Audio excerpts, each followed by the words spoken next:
السلام علیکم۔ کہانی گھر میں خوش آمدید۔ آج کی کہانی کا نام ہے پیانو۔ میری کیفیت عجیب سی تھی۔ جہاں برسوں بعد اپنے وطن واپس آنے کی خوشی تھی، وہیں یہ دکھ بھی میرا دل چیر رہا تھا کہ اب میں اپنے پیارے والدین کو نہیں دیکھ پاؤں گا۔ ان کے آخری وقت میں بھی میں ان کے قریب نہیں رہا۔ ان کی آخری رسومات میں بھی میں شرکت نہیں کر سکا۔ میں 15 سال بعد اپنے وطن لوٹ رہا تھا۔ جب میں 10 سال کا تھا تو میرے والدین نے مجھے پڑھنے کے لیے یورپ بھیج دیا تھا۔ اس کے بعد میں کبھی اپنے وطن نہیں آ سکا۔ میرے والد نے مجھے وطن آنے کی اجازت نہیں دی۔ میرے ماں باپ خود ہر سال میرے پاس آ جاتے تھے۔ دراصل میں اپنے والدین کی اکلوتی اولاد ہوں اور میرا بیک گراؤنڈ ذمہ دار فیملی سے ہے۔ ہاں، دشمنیاں نسلوں در نسلوں چلتی ہیں اور شاید ایسی ہی کسی دشمنی کی وجہ سے میرے والدین نے مجھے اس سرزمین سے دور یورپ میں رکھا۔ اب ان کی ناگہانی موت کی وجہ سے مجھے واپس وطن آنا پڑ رہا ہے۔ کچھ روز قبل میرے والدین کا ایک کار ایکسیڈنٹ میں انتقال ہو گیا اور مجھے اس ایکسیڈنٹ کی اطلاع بھی اتنے دن بعد دی گئی کہ میں ان کی آخری رسومات میں بھی شرکت نہ کر سکا۔ جہاز میں اعلان ہوا کہ جہاز لینڈ کرنے والا ہے تو میں نے سیٹ بیلٹ باندھ لی اور شیشے سے پار دیکھنے لگا۔ یہ سرزمین جو میرے ماں باپ کی تھی، جہاں سے میرا خمیر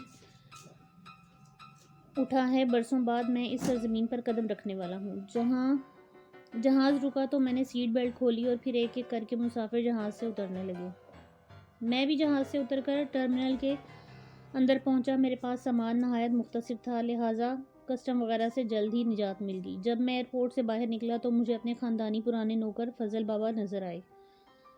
فضل بابا ہمارے خاندانی نوکر تھے۔ ان کے باپ دادا بھی ہماری حویلی میں کام کرتے تھے۔ ابا جان فضل بابا پر بہت زیادہ اعتماد کرتے تھے اور اکثر فون پر گفتگو کرتے ہوئے بابا جان فضل بابا سے بھی میری بات کروا دیتے تھے، اسی لیے فضل بابا میرے لیے اجنبی نہیں تھے۔ سمیر بیٹا، فضل بابا آواز دیتے ہوئے مجھے اشارہ کر رہے تھے۔ میں نے بھی ہاتھ ہلا کر انہیں بتایا کہ میں نے انہیں دیکھ لیا ہے۔ پھر میں اپنا ہینڈ بیگ کندھے پر ڈال کر لوگوں کی بھیڑ میں جگہ بناتے ہوئے آگے بڑھا اور فضل بابا کے قریب پہنچ گیا۔ بیٹا کیسے ہو؟ سفر میں کوئی تکلیف تو نہیں ہوئی؟ فضل بابا نے میرے کندھوں سے بیگ لینا چاہا۔ جی بابا، سفر آرام دہ تھا، میں نے جواب دیا۔ لاؤ بیٹا بیگ مجھے دے دو۔ فضل بابا نے مجھ سے بیگ لینا چاہا۔ نہیں بابا، کوئی بات نہیں، بیگ میں اٹھا لیتا ہوں، میں نے کہا تو فضل بابا میرے ساتھ چلنے لگے۔ سڑک پر پہنچ کر فضل بابا نے ہاتھ کا اشارہ کیا تو ایک بلیک کلر کی لمبی سی گاڑی میرے قریب آ کر رکی اور اس میں سے ایک باوردی ڈرائیور اترا اور اس نے مجھے سلام کیا۔ میں نے اس کے سلام کا جواب دیا۔ یہ اشرف ہے، حویلی کا ڈرائیور، فضل بابا بولے۔ اشرف بیگ لے کے ڈگی میں رکھو، فضل بابا پہلے مجھ سے بولے اور پھر اشرف کو مخاطب کیا تو اشرف نے میرے کندھے سے بیگ لے لیا اور ڈگی کھول کر بیگ اس میں رکھ دیا۔ پھر میں اور فضل بابا گاڑی میں بیٹھے تو اشرف ڈرائیونگ سیٹ پر بیٹھا اور اس نے گاڑی آگے بڑھا دی۔ میں فضل بابا سے بات چیت کرنے لگا۔ فضل بابا سے بات کرتے ہوئے ارد گرد کا ماحول بھی دیکھتا جا رہا تھا۔ میرے اندازے سے کہیں زیادہ اس شہر نے ترقی کر لی تھی، ورنہ 15 سال پہلے جس حالت میں میں اس شہر کو چھوڑ کر گیا تھا، اب اس شہر میں کافی ترقیاتی کام ہو چکے تھے۔ حیرت اور مسرت سے یہ سب دیکھ رہا تھا۔ فضل بابا، حویلی جانے سے پہلے میں قبرستان میں ماما پاپا کی قبر پر جانا پسند کروں گا۔ کچھ دیر بعد میں نے فضل بابا سے کہا تو فضل بابا نے اشرف کو گاڑی قبرستان کی جانب لے جانے کا کہا۔ کچھ دیر بعد ہی قبرستان آ گیا۔ میں گاڑی سے اتر کر فضل بابا کی رہنمائی میں ماما پاپا کی قبر پر پہنچ گیا۔ ماما پاپا کی قبریں ساتھ ساتھ تھیں۔ ماما پاپا کی قبریں دیکھ کر میری آنکھیں بھیگ گئیں، آنسو میری آنکھوں سے نکل کر گالوں پر بہنے لگے۔ فضل بابا نے یہ دیکھ کر میرا کندھا تھپتھپا کر مجھے تسلی دی۔ میں نے ماما پاپا کی قبر پر فاتحہ پڑھی اور پھر گاڑی میں سوار ہو کر حویلی کی جانب چل دیا۔ حویلی میں ایک سکوت طاری تھا۔ حویلی میں سب نوکر چاکر میرے استقبال کے لیے حویلی کے بڑے سے لان میں کھڑے تھے۔ فضل بابا نے سب نوکروں کا مجھ سے تعارف کروایا۔ اکثر حویلی میں کام کرنے والے نوکر پرانے تھے جنہیں میں جانتا تھا۔ سب نے میری آمد پر خوشی کا اظہار کیا۔ میں حویلی میں داخل ہوا تو حویلی حسب سابق تھی۔ ابا جان نے میرے پیچھے حویلی میں جدید انداز میں کافی تبدیلیاں کروائی تھیں جو مجھے خوشگوار محسوس ہوئی تھیں۔ ویسے میں نے محسوس کیا کہ 15 سال پہلے میں جس طرح کا علاقہ چھوڑ کر گیا تھا، اس کے مقابلے میں اب یہ علاقہ کافی جدید اور ترقی یافتہ محسوس ہوتا تھا۔ لوگ بھی پڑھ لکھ گئے تھے اور جدید تقاضوں سے ہم آہنگ تھے۔ میں نے فضل بابا کے ساتھ پوری حویلی گھومی اور پھر شام کو علاقے کے معززین سے ملاقاتیں بھی کیں. میرے کافی پرانے دوست بھی مجھ سے ملنے آئے. مجھے یہاں رہتے ہوئے 1 ہفتہ ہو گیا تھا. میں بہت حد تک یہاں کے حالات سے ہم آہنگ ہو گیا تھا. پھر میرے ساتھ وہ واقعہ پیش آیا جسے ضبط تحریر لانے کے لیے میں یہ سب لکھ رہا ہوں. اس دن شام کا وقت تھا. میں اپنے ڈرائیور اشرف کے ساتھ شہر کے بڑے بازار کی جانب جا رہا تھا اور ساتھ ہی کار کے شیشے سے باہر مناظر دیکھ رہا تھا کہ میری نظر ایک دکان پر پڑی داتا اینٹیک شاپ. اس دکان کے شیشے کے پار مجھے وہ چیز نظر آئی جس سے مجھے عشق ہے. میرے یورپ والے گھر میں بھی وہ چیز رکھی تھی اور میں روزانہ مشق کیا کرتا تھا. داتا اینٹیک شاپ میں مجھے ایک پیانو رکھا نظر آیا. پیانو سے مجھے عشق تھا اور میں نے پیانو بجانے کی باقاعدہ تعلیم حاصل کی تھی. یورپ والے گھر میں تو میں روزانہ باقاعدہ پیانو بجاتا تھا. یہاں آ کر میں اتنا مصروف رہا کہ مجھے فرصت ہی نہیں ملی. مگر اب جو میں نے پیانو دیکھا تو میری طبیعت مچل گئی اور میں نے اشرف سے کار داتا اینٹیک شاپ کی جانب مڑنے کا کہا. اشرف میرا حکم سن کر کار کو یو ٹرن سے گھما کر داتا اینٹیک شاپ پر لے گیا اور دکان کے سامنے کار روک دی. میں کار سے اتر کر دکان میں داخل ہوا تو ایک بوڑھا شخص پھلتی کے ساتھ میرے قریب آیا. جی بابو صاحب کیا چاہیے؟ وہ شخص جو دکاندار معلوم ہوتا تھا میرے دکان میں داخل ہوتے ہی میرے قریب آ کر بولا. میں نے گہری نظر سے اسے دیکھا جو 65-70 سال کا چھوٹے قد کا خستہ حال بوڑھا معلوم ہو رہا تھا. میں اسے نظر انداز کرتا ہوا سیدھا پیانو کی جانب گیا اور اس کا اوپری حصہ اٹھا کر اسے لکڑی کی مدد سے کھڑا کیا اور اس کے بٹن پریس کرنے لگا. بٹن پریس کرتے ہی پیانو سے سریلی موسیقی برآمد ہونے لگی. پیانو کی موسیقی جیسے ہی میرے کانوں میں پڑی مجھ پر سرور طاری ہونے لگا. بوڑھے دکاندار نے یہ دیکھا تو جلدی سے ایک سٹول اٹھا لایا اور مجھے بیٹھنے کے لیے دیا. میں سٹول پر بیٹھ گیا اور پھر میری انگلیاں پیانو پر تھرکنے لگیں اور دکان سریلی موسیقی سے گونجنے لگی. واہ صاحب آپ تو پیانو خوب بجاتے ہیں. شاید یہ پیانو آپ جیسے ہی کسی قدردان کا انتظار کر رہا تھا. بوڑھا دکاندار میری موسیقی بند کرنے کے بعد بول اٹھا. میں نے اس دکاندار کو دیکھا پھر کہا پیانو پرانا ہے اور اس کے لیفٹ کا دوسرا تار بھی کچھ ڈھیلا ہے پھر بھی اچھی کنڈیشن میں ہے. میں دکاندار سے بولا. کاریگر پیانو کی کسی بھی کمی کو دور کر دے گا. دکاندار بولا. پیانو کے کاریگر یہاں مل جائیں گے؟ میں نے پوچھا. کیونکہ پیانو صحیح کرنا ہر ایک کاریگر کے بس کی بات نہیں ہوتی. اس کے کاریگر تو آپ کو بڑے شہر میں ہی ملیں گے. دکاندار پیانو پر بڑے پیار سے ہاتھ پھیرتے ہوئے بولا. ٹھیک ہے میں صحیح کروا لوں گا. یہ بتاؤ تم اس پیانو کے کیا لوگے؟ میں پیانو بند کرتے ہوئے بولا. صاحب یہ 1 اینڈ اونلی پیس ہے مارکیٹ میں. اب تو کمپنی میں بھی اس طرح کا پیانو بنانا بند کر دیا ہے. دکاندار پیانو پر اس طرح ہاتھ پھیر رہا تھا جیسے وہ کوئی زندہ چیز ہو. میں سمجھ رہا تھا کہ دکاندار اس طرح کی باتیں کر کے اپنے مال کی قیمت بڑھا رہا ہے. خیر کچھ مول تول کے بعد میں نے وہ پیانو خرید لیا. بوڑھے دکاندار نے مجھے رسید دی. رسید لینے کے بعد میں نے باہر کھڑے اشرف کو اندر بلایا. اشرف دکان کے اندر آ کر کھڑا ہوا تو میں نے اس سے کہا. اشرف یہ پیانو کسی لوڈنگ سوزوکی میں احتیاط کے ساتھ رکھوا کر حویلی لے جاؤ. اور آپ کیسے جائیں گے چھوٹے سرکار؟ اشرف ادب کے ساتھ بولا. کار کی چابی مجھے دے دو میں خود ڈرائیو کر کے حویلی پہنچ جاؤں گا. میں نے اشرف سے کہا تو اس نے کار کی چابی میری جانب بڑھائی جسے میں نے ہاتھ بڑھا کر اس سے لے لیا. میں نے اپنے سامنے پیانو سوزوکی میں لوڈ کروایا. اشرف پیانو کے ساتھ بیٹھ کر چلا گیا تو میں بھی بوڑھے دکاندار سے مصافحہ کر کے اپنی کار کی جانب بڑھا. جیسے ہی میں کار کے پاس پہنچا تو میں نے دیکھا کہ ایک خوبصورت جوان لڑکی میری کار کے پاس کھڑی ہے. میں نے اس لڑکی کی جانب مسکرا کر دیکھا تو وہ لڑکی میرے پاس آئی. آپ باذوق لگتے ہیں. آپ نے بہت عمدہ پیانو خریدا ہے. اس لڑکی نے مجھے مخاطب کرتے ہوئے کہا. شکریہ. پیانو بجانا میرا عشق ہے. میں نے جواب دیا. اس پیانو کو صرف آپ ہی بجائیے گا. وہ لڑکی پھر بولی. جی میں ہی بجاؤں گا. وہ پیانو مجھے بہت اچھی پریکٹس ہے پیانو بجانے کی. میں نے اس لڑکی کی بات کا جواب دیا. جی میں جانتی ہوں. وہ لڑکی بولی. آپ کو کیسے معلوم؟ میں نے حیرت کا اظہار کیا. مجھے آپ کے متعلق کافی معلومات ہیں. وہ بولی. کیسے؟ نہ جانے کیوں مجھے اس لڑکی میں دلچسپی پیدا ہوئی. چھوڑیے اس بات کو. اس پیانو کا خاص خیال رکھیے گا. وہ لڑکی بات پلٹتے ہوئے بولی. جی ہاں میں اس پیانو کا خاص خیال رکھوں گا. میں نے جواب دیا. اس پیانو کی لیفٹ سائڈ کا دوسرا تار تھوڑا سا ڈھیلا ہو گیا ہے. کسی اچھے کاریگر کو بلوا کر مرمت کروا لیجیے گا. معمولی کام ہے. وہ لڑکی پھر بولی. لگتا ہے آپ پیانو کے متعلق بہت کچھ جانتی ہیں. میں نے دلچسپی سے پوچھا. جی وہ پیانو تو میری جان ہے. وہ بولی. پھر آپ نے کیوں نہیں خرید لیا وہ پیانو؟ میں نے پوچھا. میں آپ جیسی مالدار نہیں ہوں، اس نے جواب دیا۔ آپ پیانو بجانا جانتی ہیں؟ میں نے پوچھا۔ تھوڑا بہت، اس لڑکی نے انکساری سے جواب دیا۔ کیا آپ میرا پیانو ٹھیک کر سکتی ہیں؟ میں نے لفظ میرا پر زور دیتے ہوئے پوچھا۔ ہاں، مجھے پیانو ریپیئر کرنا بھی آتا ہے، اس نے جواب دیا۔ اگر آپ کو اعتراض نہ ہو تو آپ ہی وہ پیانو ریپیئر کر دیجیے گا، میں نے اس لڑکی سے کہا۔ مجھے کوئی اعتراض نہیں، اس بہانے میں اس پیانو کو دیکھ بھی سکتی ہوں، وہ لڑکی بولی تو میں کار کا دروازہ کھول کر اس میں بیٹھا اور پھر دوسرا دروازہ بھی کھول دیا تاکہ وہ لڑکی بھی کار میں بیٹھ سکے۔ میرے دروازہ کھولتے ہی وہ لڑکی نہایت بے تکلفی کے ساتھ میرے برابر والی سیٹ پر بیٹھ گئی۔ میرا نام محمد سمیر ملک ہے، میں نے اپنا تعارف کروایا۔ میں جانتی ہوں آپ بڑے ملک صاحب کے اکلوتے بیٹے ہیں اور حال ہی میں تعلیم مکمل کر کے یورپ سے لوٹے ہیں۔ وہ لڑکی مسکرا کر بولی۔ آپ میرے متعلق کافی کچھ جانتی ہیں، مگر مجھے اب تک آپ کا نام بھی معلوم نہیں، میں نے مسکرا کر کہا تو وہ لڑکی کھلکھلا کر ہنس پڑی۔ مجھے ایسا لگا جیسے میرے چاروں طرف جلترنگ بج اٹھے ہوں۔ میرا نام ممتاز ہے اور میں کوئین میری کالج میں پڑھتی ہوں۔ وہ لڑکی جس کا نام ممتاز تھا اپنی ہنسی روکتے ہوئے بولی۔ آپ کی طرح ہی آپ کا نام بھی خوبصورت ہے، میں نے مسکرا کر اس کی تعریف کی تو وہ پھر کھلکھلا کر ہنس پڑی۔ میں نے کار اسٹارٹ کر کے آگے بڑھائی اور اپنی حویلی کی جانب روانہ ہوا۔ حویلی کے سامنے پہنچ کر میں نے ہارن دیا تو حویلی کے دروازے پر کھڑے چوکیدار نے گیٹ کھول دیا۔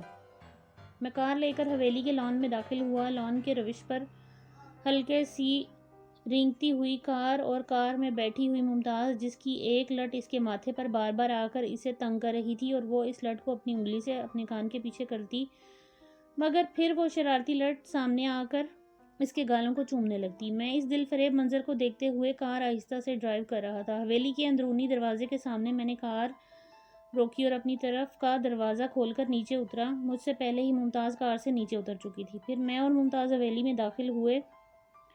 بیٹھیے، میں نے ممتاز کو صوفے پر بیٹھنے کی دعوت دی۔ نہیں، میں پیانو دیکھنا چاہتی ہوں۔ ممتاز کے لہجے میں ایسا بانک پن تھا جیسے کوئی معصوم بچہ اپنی پسندیدہ چیز کا مطالبہ کر رہا ہو۔ پیانو میں نے ہال میں رکھوایا ہے، آئیے، میں نے ممتاز کو دعوت دی تو وہ فوراً ہال کی جانب چل دی۔ ہال میں پہنچ کر میں نے دیکھا اشرف نے پیانو اس جگہ پر بڑے سلیقے سے رکھوایا جہاں پر پیانو خریدنے سے پہلے میں نے اسے ہدایت دی تھی۔ ممتاز پیانو دیکھتے ہی چمکتی آنکھوں کے ساتھ بے چینی سے پیانو کی جانب بڑھی۔ پھر اس نے پیانو کا ڈھکن اٹھا کر اس پر لکڑی کے سہارے کھڑا کیا اور اس کے لیفٹ ٹار کو ہاتھ سے کھینچنے لگی، کہیں آپ کو چوٹ نہ لگ جائے۔ میں نے بوکھلا کر ممتاز سے کہا تو وہ ہنس پڑی۔ میں ہی نہیں، یہ پیانو بھی مجھ سے بہت پیار کرتا ہے، یہ بھی مجھے تکلیف نہیں پہنچا سکتا، ممتاز نے کہا اور پھر پیانو کے بٹن کو دبا کر پیانو ٹھیک ہو چکا تھا۔ پیانو پر ہاتھ پھیرتے ہوئے ممتاز کے چہرے پر خوشی کے انگنت رنگ بکھر رہے تھے۔ میں بغور ممتاز کے چہرے کی جانب دیکھ رہا تھا۔ جتنی محبت آپ کو پیانو سے ہے اس لحاظ سے تو آپ کو پیانو خرید ہی لینا چاہیے تھا، میں نے ممتاز سے کہا۔ میں نے کہا میں آپ جتنی مالدار نہیں ہوں، ممتاز بولی۔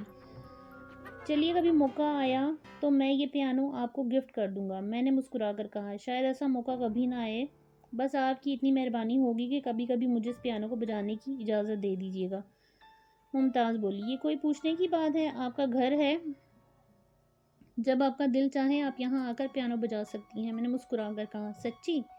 جی ہاں، کسی بھی وقت آپ پیانو بجانے آ سکتی ہیں، میں نے کہا تو ممتاز مسکرانے لگی اور پھر وہ پیانو کے سامنے رکھے اسٹول پر بیٹھ گئی اور اس کی مخروطی انگلیاں پیانو کے بٹنوں پر تھرکنے لگیں اور پیانو سے مدھر موسیقی نکلنے لگی۔ موسیقی اتنی دل فریب تھی کہ میں بے ساختہ واہ بول اٹھا۔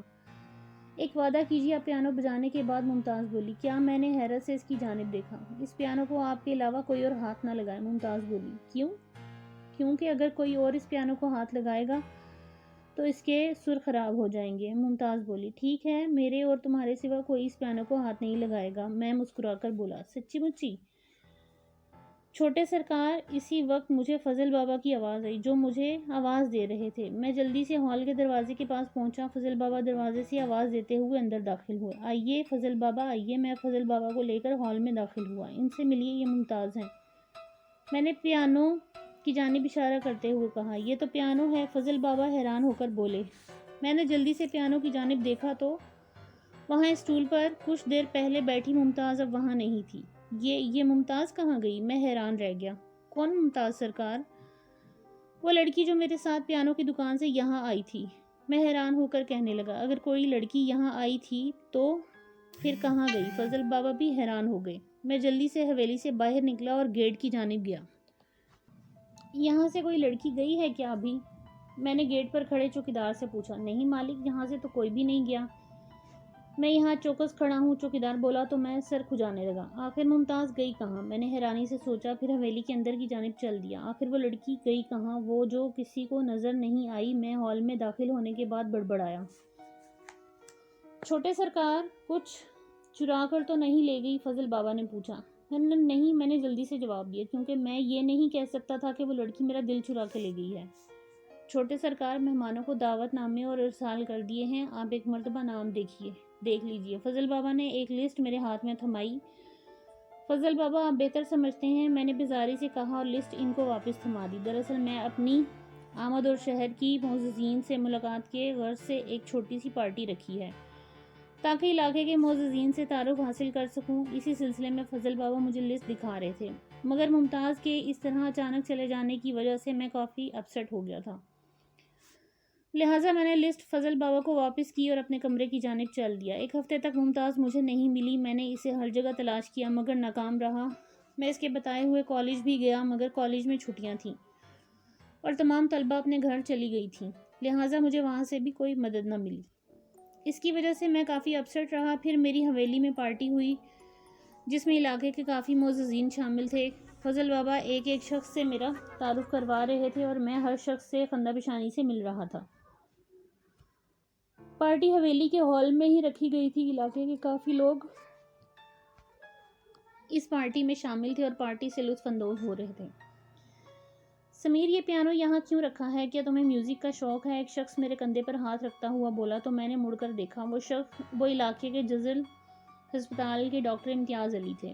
یس ڈاکٹر، مجھے میوزک کا بہت شوق ہے، خاص طور پر پیانو بجانے کا۔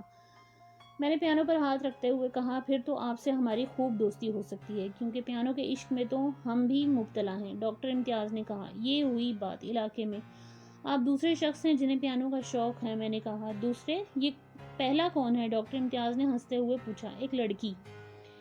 لڑکی کون ہے؟ معلوم نہیں، مگر جب وہ پیانو بجاتی ہے تو وقت تھم سا جاتا ہے۔ اس کے ہاتھ پیانو پر اس طرح حرکت کرتے ہیں جیسے شبنم کی بوندیں نازک پھولوں کا منہ دھلا رہی ہوں۔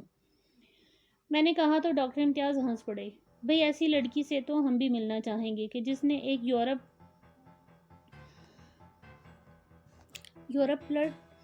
نوجوان کو شاعر بنا دیا۔ ڈاکٹر امتیاز بولے تو میں بھی بے ساختہ ہنس پڑا۔ چلیے ڈاکٹر صاحب کچھ بجائیے، میں نے ڈاکٹر امتیاز کو پیانو کے اسٹول پر بٹھاتے ہوئے کہا۔ نہیں یار، ابھی نہیں، بجانا تو آپ کو پڑے گا، میں نے اتنا کہہ کر زوردار تالی بجائی اور سب لوگوں کو مخاطب کیا۔ خواتین و حضرات، ہمارے ڈاکٹر امتیاز آپ کے لیے پیانو پر ایک مدھر دھن بجا رہے ہیں۔ میں نے اتنا کہہ کر تالیاں بجانی شروع کی تو سب لوگ میرے ساتھ مل کر تالیاں بجانے لگے۔ سب لوگوں کی تالیوں سے مجبور ہو کر ڈاکٹر امتیاز نے پیانو کا ڈھکن اٹھایا اور اسے لکڑی کے سہارے کھڑا کر کے خود اسٹول پر بیٹھ گیا۔ پھر انہوں نے پیانو پر ایک خوبصورت دھن چھیڑ دی۔ دھن واقعی بہت مدھر تھی۔ سب لوگ جھومنے لگے۔ اس وقت اچانک ہوائیں تیز چلنے لگیں اور کھڑکی کے پٹ زور زور سے ہلنے لگے۔ یہ دیکھ کر ڈاکٹر امتیاز نے پیانو بجانا بند کر دیا۔ فضل بابا کھڑکی بند کر دیں، میں نے فضل بابا سے کہا تو وہ کھڑکیوں کی جانب بڑھ گئے۔ موسم تو ٹھیک ٹھاک تھا، پھر یہ اچانک تیز ہوائیں کیوں چلنے لگیں؟ مجھے ایک آواز سنائی دی۔ موسم کا کچھ پتہ نہیں ہوتا، کب کیا ہو جائے۔ ایک اور آواز ابھری۔ فضل بابا نے تمام کھڑکیاں بند کر دی تو ڈاکٹر امتیاز نے پھر پیانو پر دھن چھیڑ دی۔ میں اس دھن میں کھونے لگا۔ ڈاکٹر امتیاز کی انگلیاں نہایت تیزی کے ساتھ پیانو پر حرکت کر رہی تھیں اور ہر حرکت کے ساتھ پیانو سے مدھر موسیقی نکل رہی تھی۔ میں آنکھیں بند کی موسیقی سے لطف اندوز ہو رہا تھا کہ اچانک دھڑام کی آواز کے ساتھ میوزک بند ہو گئی اور لوگوں کی چیخیں سنائی دینے لگیں تو میں نے گھبرا کر آنکھیں کھولیں۔ آنکھیں کھول کر میں نے دیکھا کہ ڈاکٹر امتیاز پیانو پر اوندھے منہ گرے ہوئے ہیں اور کافی لوگ ان کے ارد گرد کھڑے ہوئے ہیں۔ سب لوگوں کے چہروں پر خوف کے آثار نمایاں تھے۔ میں جلدی سے آگے بڑھا اور میں نے ڈاکٹر امتیاز کو پیانو سے اٹھا کر سیدھا کیا۔ کئی مرد میرے مدد کے لیے آگے بڑھے۔ میں نے ان لوگوں کی مدد سے ڈاکٹر امتیاز کو پیانو سے اٹھا کر فرش پر لٹایا اور ان کا ہاتھ پکڑ کر ان کی نبض ڈھونڈنے کی کوشش کی۔ مگر مجھے ڈاکٹر امتیاز کی نبض نہیں ملی۔ میں نے ان کے دل کی دھڑکن سننے کی کوشش کی مگر مجھے ان کے دل کی دھڑکن بھی سنائی نہ دی۔ مجھے یقین ہو گیا کہ ڈاکٹر امتیاز اس جہان سے گزر چکے ہیں۔ پھر بھی میں نے فضل بابا کو ایمبولینس منگوانے کے لیے فون کرنے کا کہا۔ تھوڑی ہی دیر میں ایمبولینس آ گئی جو ڈاکٹر امتیاز کو لے کر ہسپتال کی جانب چلی گئی۔ اس حادثے کے بعد تقریب بدمزگی کی وجہ سے ختم ہو گئی اور لوگ افسردگی کے عالم میں مجھ سے رخصت لے کر تقریب سے چلے گئے۔ سب لوگوں کے جانے کے بعد میں نے اشرف سے کہہ کر کار نکالی اور اسپتال کی جانب چل دیا۔ اسپتال پہنچ کر مجھے معلوم چلا کہ ڈاکٹر امتیاز کا ہارٹ فیل ہوا ہے۔ ہسپتال میں موجود ڈاکٹرز نے تفصیلی رپورٹ پوسٹ مارٹم کے بعد جاری کر ہسپتال میں پولیس بھی موجود تھی جس نے میرا بیان لیا۔ میں نے بیان میں یہی لکھوایا کہ میری حویلی میں آج رات ایک تقریب تھی جہاں ڈاکٹر امتیاز بھی موجود تھے۔ ڈاکٹر امتیاز میری حویلی میں پیانو دیکھ کر اسے بجانے لگے اور پیانو بجاتے ہوئے انہیں دل کا دورہ پڑا جو جان لیوا ثابت ہوا۔ انسپکٹر نے مجھ سے بیان پر دستخط لیے اور پھر صبح تفتیش کے لیے حویلی آنے کا کہہ کر ہسپتال سے رخصت ہو گیا۔ ڈاکٹر امتیاز کے لواحقین بھی ہسپتال پہنچ چکے تھے، لہٰذا میں نے ان سے تعزیت کی اور پھر ان سے رخصت لے کر حویلی آ گیا۔ ڈاکٹر امتیاز کے واقعے سے میں شدید پریشان تھا، لہٰذا مجھے رات نیند بھی نہیں آئی صحیح سے۔ صبح اٹھا تو فضل بابا نے مجھے بتایا ایک پولیس انسپکٹر میرے انتظار میں ڈائننگ روم میں بیٹھا ہے۔ یہ سن کر میں جلدی سے بستر سے نکلا اور فریش ہو کر ڈرائنگ روم میں پہنچا تو وہاں رات کو میرا بیان لینے والا پولیس انسپکٹر بیٹھا چائے پی رہا تھا۔ گڈ مارننگ انسپکٹر، میں کمرے میں داخل ہوتے ہوئے بولا۔ مارننگ ملک صاحب۔ پولیس انسپکٹر چائے کا کپ میز پر رکھتے ہوئے کھڑا ہو گیا اور پھر اس نے تپاک کے ساتھ مجھ سے ہاتھ ملایا۔ بیٹھیے انسپکٹر، میں نے اخلاقاً انسپکٹر سے کہا، ورنہ میرا دل اندر سے دھڑک رہا تھا کہ کہیں ڈاکٹر امتیاز کی پوسٹ مارٹم رپورٹ میں کوئی غلط بات تو نہیں آ گئی۔ تھینک یو، انسپکٹر نے کہا اور صوفے پر بیٹھ گیا۔ میں انسپکٹر کے مقابل دوسرے صوفے پر بیٹھ گیا۔ ڈاکٹر امتیاز کی پوسٹ مارٹم رپورٹ میں موت کی کیا وجہ سامنے آئی؟ میں نے اپنے دل کی بے چینی پر قابو پاتے ہوئے پوچھا۔ ڈاکٹر امتیاز کی موت ہارٹ اٹیک سے ہی ہوئی ہے، انہیں دل کا شدید دورہ پڑا تھا جو جان لیوا ثابت ہوا، انسپکٹر نے جواب دیا تو میرے منہ سے ایک اطمینان بھری سانس برآمد ہو گئی۔ انہیں اس طرح اچانک دل کا دورہ کیوں پڑا تھا؟ کچھ دیر بعد میں نے پوچھا۔ اس بات پر ڈاکٹرز بھی حیران ہیں کیونکہ ڈاکٹر امتیاز کو دل کی کوئی بیماری نہیں تھی، بلکہ چند ماہ قبل انہوں نے اپنا چیک اپ بھی کروایا تھا جس میں انہیں مکمل طور پر صحت مند قرار دیا گیا تھا۔ انسپکٹر نے چائے کی خالی پیالی میز پر رکھتے ہوئے جواب دیا۔ پھر انہیں اچانک دل کا دورہ کیوں پڑا؟ میں سوچتے ہوئے بڑبڑایا۔ اس بارے میں ڈاکٹرز بھی حیران ہیں۔ میری ان سے بات ہوئی ہے، وہ کہتے ہیں کہ بس ڈاکٹر امتیاز کے دل نے اچانک ہی کام کرنا چھوڑ دیا جس کی وجہ سے ان کی جان چلی گئی۔ پولیس انسپکٹر بولا تو میں حیران نظروں سے انہیں دیکھنے لگا۔ حیرت انگیز بات ہے، میں پھر بڑبڑایا۔ کافی زیادہ حیرت انگیز بات ہے، انسپکٹر بولا۔ آپ کی آمد کس سلسلے میں ہے؟ کچھ دیر بعد میں نے انسپکٹر سے پوچھا۔ بس فارمیلٹی ہے، مجھے اس جگہ کا معائنہ کرنا ہے جہاں ڈاکٹر امتیاز کی موت واقع ہوئی ہے، پولیس انسپکٹر بولا تو میں اسے لے کر پیانو کے پاس آیا۔ یہاں بیٹھ کر ڈاکٹر امتیاز پیانو بجا رہے تھے جب ان کی موت واقع ہوئی۔ میں نے پیانو کے سامنے رکھے اسٹول کی جانب اشارہ کرتے ہوئے انسپکٹر سے کہا تو انسپکٹر نے پہلے اسٹول کا جائزہ لیا اور پھر پیانو کا معائنہ کرنے لگا۔ بظاہر تو سب کچھ ٹھیک ہے، انسپکٹر نے معائنہ کرنے کے بعد کہا۔ پھر اس نے اپنی ڈائری میں کچھ نوٹ کیا اور پھر پیانو کا ڈھکن اٹھا پیانو کے بٹن پریس کرنے لگا۔ پیانو سے موسیقی برآمد ہونے لگی۔ انسپکٹر پیانو بجا کر دیکھ رہا تھا۔ پھر انسپکٹر اسٹول پر بیٹھ گیا اور پیانو بجانے لگا۔ انسپکٹر کافی دیر پیانو بجاتا رہا۔ کیا آپ کو بھی پیانو کا شوق ہے؟ جب انسپکٹر نے پیانو بجانا بند کیا تو میں نے پوچھا۔ یہ تو میرے بچپن کا شوق ہے مگر والد صاحب کی ناگہانی موت کی وجہ سے میرا شوق ادھورا رہ گیا اور مجھے والد صاحب کی جگہ پولیس میں نوکری کرنی پڑی۔ ابھی پیانو دیکھ کر میں خود پر قابو نہیں رکھ سکا، اس کے لیے معذرت خواہ ہوں، انسپکٹر شرمساری سے بولا۔ کوئی بات نہیں، آپ کا جب دل چاہے یہاں آ کر شوق پورا کر سکتے ہیں۔ میں نے انسپکٹر کو کھلے دل سے اجازت دی۔ پولیس کی سروس میں وقت ہی تو نہیں ملتا، انسپکٹر نے مسکرا کر جواب دیا اور اٹھ کر کھڑا ہوا۔ اچھا مجھے اجازت دیجیے، انسپکٹر نے مجھ سے اجازت چاہی۔ ناشتہ وغیرہ کر کے